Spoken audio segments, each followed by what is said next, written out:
Usa ka buwan ug tunga human miigo ang bagyong Odette. Makita gihapon ang daghang mga barko nga nangasangad ug nagkaaberya sa kabaybayunan. Sama na lang sa Mandawi City. Matud sa Coast Guard, giabisuhan na ang tagduma sa mga barko kabahin niini. Ani ang report ni Nico Sereno.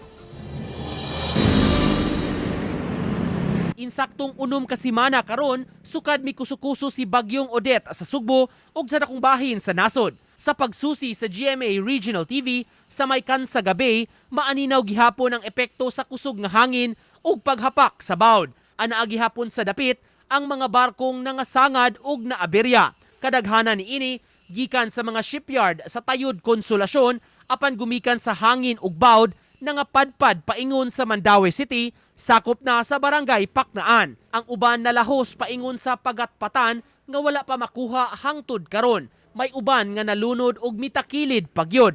Matod sa tigpamaba sa Coast Guard District Central Visayas, gimanduan na ang mga shipping companies nga ipakuha ang mga barko. Pasabot ni Captain Alvin Dagalea, wa pa hinoy timeline nga gipatuman og desisyon sa shipping company ang pagpangita og salver aron mo trabaho og pagpa-refloat sa mga barko. Aminado hinuon ang Coast Guard, posibleng hinungdan sa pagkalangan sa aksyon ang availability usab sa mga salver companies. Labi na kuno kay gumikan sa kadaghang vessels nga nagka-maritime accident atol sa pag-igo ni Odette, posibleng may mga salver equipment nga dili pa available sa pagkakaron. Uban ni Godfrey Relien, Nico Sereno, Balitang Bisdak.